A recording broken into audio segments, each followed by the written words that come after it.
ഞാൻ പ്രദീപ് മേച്ചേരി. കഴിഞ്ഞ ഇതിലെ കാക്കശ്ശേരി ഭട്ടതിരിയുടെ കഥ പറയുന്ന സമയത്ത് വേന്തനാട് ഗ്രാമത്തിനെ കുറിച്ച് പറയുണ്ടായിരുന്നു. അപ്പം ഇന്നിപ്പോൾ ആ വേന്തനാടിൻ്റെ കഥ ഒന്ന് നോക്കാം. അതും ചോറ്റാനിക്കര അമ്പലമൊക്കെ ആയിട്ടുള്ള ബന്ധം, അതിനെക്കുറിച്ചുള്ള കാര്യങ്ങളൊക്കെ ഒന്ന് കേട്ടു നോക്കാം. അപ്പോൾ പഴയ കാലത്ത് കടലിൽ നിന്ന് പരശുരാമൻ മഴുവെറിഞ്ഞ് കടൽ ഉയർന്നു വന്ന സ്ഥലമാണ് കേരളം എന്നാണല്ലോ പഴയ കാലത്തുള്ള ഐതിഹ്യം. ആ കേരളത്തിൻ്റെ 64 ഗ്രാമങ്ങൾ ബ്രാഹ്മണർക്ക് ദാനം ചെയ്തു എന്നാണല്ലോ കഥ. അപ്പം അതവിടെ നിൽക്കട്ടെ. അപ്പം മലയാള ബ്രാഹ്മണർ ശരിക്ക് വേറെ ദിക്കിൽ നിന്ന് കുടിയേറി വന്നിട്ടുള്ള ആൾക്കാരാണ് ആര്യ ബ്രാഹ്മണർ. അപ്പോൾ ഇവിടേക്ക് ബ്രാഹ്മണർ വരുന്നതിന് മുൻപ് തന്നെ ഇവിടെ ഒരു ജനവിഭാഗം ഉണ്ടായിരുന്നു എന്നാണ് പറയപ്പെടുന്നത്. അപ്പം അവർ മലയർ, അരയർ, പറയർ, പുലയർ, കുറുമ്പൻ, ഇങ്ങനെ ഈ തരത്തിലുള്ള വിഭാഗത്തിലുള്ള ആൾക്കാരാണ് ആ കാലത്ത് ഇവിടെ ഉണ്ടായിരുന്നത്.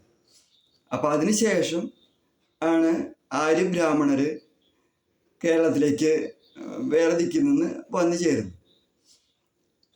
അപ്പോൾ അവർക്ക് കൃഷിയെ സംബന്ധിച്ചായാലും അല്ലെങ്കിൽ കാലാവസ്ഥയെക്കുറിച്ചും അങ്ങനെ പല കാര്യങ്ങളെക്കുറിച്ചും വളരെ അഗാധമായിട്ടൊരു പാണ്ഡിത്യം ഉള്ളൊരു വിഭാഗം ആയിരുന്നു ഈ ആര്യബ്രാഹ്മണരായിട്ടുള്ള ആൾക്കാർ. അപ്പം അവരുടെ ആ ഒരു സാമർഥ്യവും അല്ലെങ്കിൽ അവരുടെ ഒരു കഴിവിനെ ഇവിടുത്തെ ജനത ഈ അംഗീകരിക്കുകയാണ് വാസ്തവത്തിൽ ഉണ്ടായിരിക്കുന്നത്. അപ്പോൾ അവർക്ക് ഒരു സഹായിയായിട്ട് ഇവിടുത്തെ ഇപ്പം അവർ ആദിമ നിവാസികൾ എന്ന് പറയുന്ന ആൾക്കാർ ഈ വന്ന ബ്രാഹ്മണർക്ക് സഹായിയായി അങ്ങനെ ഒരു തരത്തിലുള്ളൊരു ജീവിതമാണ് ഉണ്ടായിട്ടുള്ളതെന്നാണ് ഗ്രന്ഥവരികളിൽ പറയുന്നത്.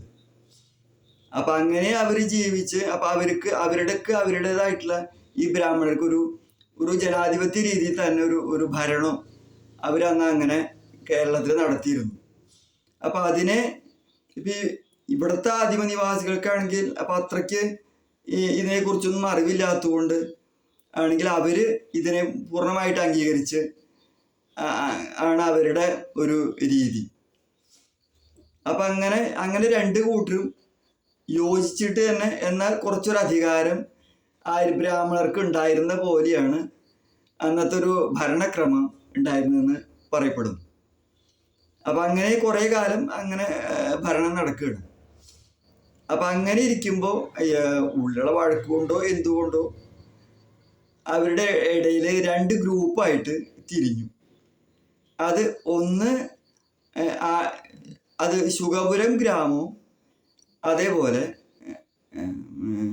ശുഗപുരം പിന്നെ പന്ന്യൂർ ഗ്രാമം, ശുഗപുരം ഗ്രാമം പന്ന്യൂർ ഗ്രാമമായിട്ട് അത് 2 ഗ്രൂപ്പായി തിരിഞ്ഞു. അപ്പം അതിൽ ശുഗപുരം ഗ്രാമത്തിൻ്റെ അധിപനായിട്ട് ആഴ്വാഞ്ചേരി തമ്പ്രാക്കളും അതേപോലെ പന്ന്യൂർ ഗ്രാമത്തിൻ്റെ അധിപനായിട്ട് കൽപ്പഞ്ചേരി നമ്പൂതിരിമാർ അങ്ങനെയായിട്ട് ഒരു ഗ്രൂപ്പായിട്ട് തിരിഞ്ഞു. അപ്പോൾ എന്നിട്ട് ഇപ്പം 2 കൂട്ടർക്കും ജീവിത രീതികളിലും അല്ലെങ്കിൽ ചിട്ടവട്ടങ്ങളിൽ പൊട്ടുതൊടുക അല്ലെങ്കിൽ അലക്കി തൊടുക്കുക അല്ലെങ്കിൽ മടക്കുക അങ്ങനെയുള്ള പല കാര്യങ്ങളിലും വളരെ വ്യത്യസ്തത പുലർത്തിക്കൊണ്ടാണ് അപ്പോൾ അവർ കഴിഞ്ഞിരുന്നത്. അപ്പോൾ 12 കൊല്ലം കൂടുമ്പോൾ തിരുനാവായ മണപ്പുറത്ത് വെച്ച് അപ്പോൾ ഈ 2 സംഘക്കാരിങ്ങനെ ഭരണം നിൽക്കുന്ന കാലത്ത് 2 സംഘക്കാരും അവിടെ വന്ന് അവരുടെ ഓരോ കാര്യങ്ങൾക്കൊക്കെ ഒരു ചിട്ടയും തീരുമാനമായിട്ട് 2 പേരും അങ്ങനെ പോവുകയായിരുന്നു. അപ്പം അതിന് ഈ ശുഗപുരം ഗ്രാമത്തിൻ്റെ ഇതായിട്ട് സാമൂതിരി, പന്ന്യൂർ ഗ്രാമത്തിൻ്റെ പ്രധാന അധികാരിയായിട്ട് കൊച്ചി രാജാവ്, ഇങ്ങനെയാണ് അപ്പോൾ സന്നിഹിതരാവും ഈ തിരുനാവായ മാമാങ്കത്തിൻ്റെ ആ ഒരു സമ്മേളനത്തിൽ. അപ്പം അങ്ങനെ കുറേ കാലം അങ്ങനെ പോയിക്കൊണ്ടിരിക്കുകയാണ്. അപ്പം അതിൻ്റെ ഇടയിൽ പരദേശികളായിട്ടുള്ള ആൾക്കാർ ഇവിടെ വന്നു. അപ്പം അവർ ഇപ്പം ഇവിടെ വേദത്തിനൊക്കെയാണല്ലോ പ്രധാനമുള്ളത് അപ്പം അവർക്ക് ബുദ്ധമതമാണ് അവർക്ക് കൂടുതലായിട്ടുള്ള ഇത്. അപ്പം ഇതൊന്നും വലിയ കാര്യമില്ല എന്ന് പറഞ്ഞിട്ട് ഇപ്പം ഇവിടുത്തെ ബ്രാഹ്മണരെ അവർ ഒരു അപമാനിക്കുന്ന പോലെ അല്ലെങ്കിൽ വളരെ താഴ്ന്ന ഒരു മട്ടാണ് എന്നുള്ളൊരു ഭാവത്തിലാണ് അവരുടെ ഒരു സമീപനം ഉണ്ടായിരുന്നത്. അപ്പം അങ്ങനെ ആയപ്പോൾ അത് ഈ ഇവിടുത്തെ ആൾക്കാർക്കും അതൊരു വലിയ ഒരു വിഷമമായി. ഇപ്പോൾ കുറേ വേറെ ദിക്കുന്ന വന്നവരാണെങ്കിലും കുറച്ചു കാലം അവിടെ താമസിക്കുമ്പോൾ നമ്മൾ ഇവിടുത്തുകാരാണെന്നൊരു തോന്നലാവുമല്ലോ. അപ്പം അങ്ങനെ അപ്പം അവരുടെ ഒക്കെ ഒരു വിഷമമായിപ്പോൾ അപ്പം അവരെല്ലാവരും കൂടി തിരുനാവ മണപ്പുറത്ത് വെച്ച് രണ്ട് കൂട്ടരും കൂടി ചേർന്ന് ആലോചിച്ചു. അപ്പോൾ അങ്ങനെ ഇരിക്കുമ്പോൾ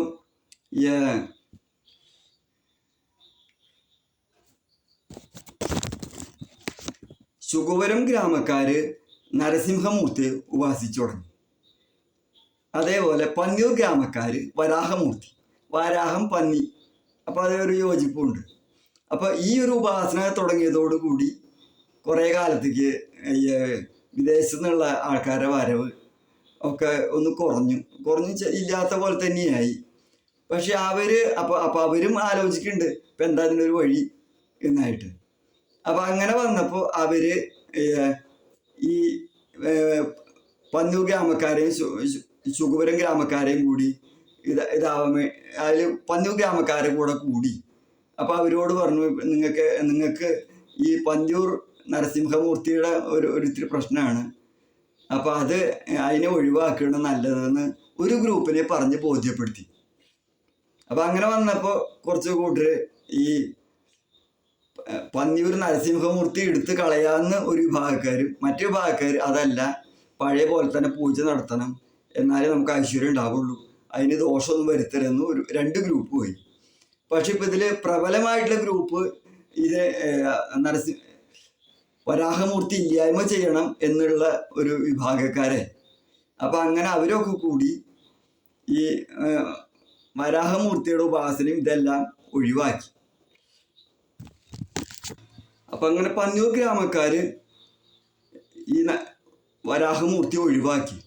അപ്പോൾ അതോടുകൂടി അതിൻ്റെ ഒരു പ്രത്യാഘാതം ഉണ്ടായത് എന്താണെന്ന് വെച്ചാൽ, അപ്പോൾ ആ സമയത്ത് കൽപ്പാത്തിയിൽ കുറേ തമിഴ് ബ്രാഹ്മണർ വന്ന് കുടിയേറി പാർത്തു. കാലക്രമേണ നരസിംഹമൂർത്തിയെ ഉപാസിക്കൽ അതും മറ്റോരും വളരെ അലസമായി. ശുഗവരം ഗ്രാമക്കാർ, പന്നൂർ ഗ്രാമക്കാർ വരാഹമൂർത്തിയെ ഒഴിവാക്കിയ പോലെ തന്നെ ഇവർ അതിനോടുള്ള ഉപാസനകൾ കുറച്ചു. അപ്പോൾ അവിടെയും ഇതിൻ്റേതായിട്ടുള്ള പരദേശികൾക്ക് വീണ്ടും വരാൻ ഒരു സാഹചര്യം. പക്ഷേ ഈ പന്നൂർ നരസിംഹമൂർത്തിയെ ഒഴിവാക്കിയപ്പോൾ ഒരു വിഭാഗം ആൾക്കാർക്ക് അത് വലിയ വിഷമായി. അപ്പം അങ്ങനെ വിഷമായ ആൾക്കാർ അപ്പോൾ അവിടുന്ന് പോന്നു, പന്നൂർ ഗ്രാമത്തിൽ നിന്ന് പോന്ന് അവർ ഇരിങ്ങാലക്കുട, അതേപോലെ ഐരാണിക്കുളം, പെരുവനം ഇങ്ങനെയുള്ള ഗ്രാമങ്ങളിൽ വന്ന് അപ്പോൾ അവർ താമസാക്കി.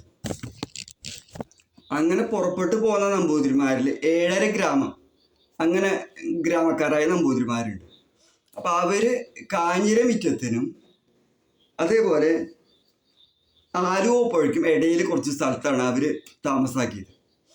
അപ്പോൾ ആ പ്രദേശത്തിന് ആദ്യകാലത്ത് പേര് വേന്തനാട് എന്നായിരുന്നു. പിന്നെ വേദജ്ഞരായുള്ള ബ്രാഹ്മണർ വന്ന കാരണം അത് വേദനാടായി, പിന്നെ അത് വേന്തനാടായി. അങ്ങനെയാണ് വേന്തനാട് എന്നുള്ള പേര് വന്നിട്ടുള്ളത്. 7.5 ഗ്രാമങ്ങളുടെ പേര് ഞാൻ വായിക്കാം.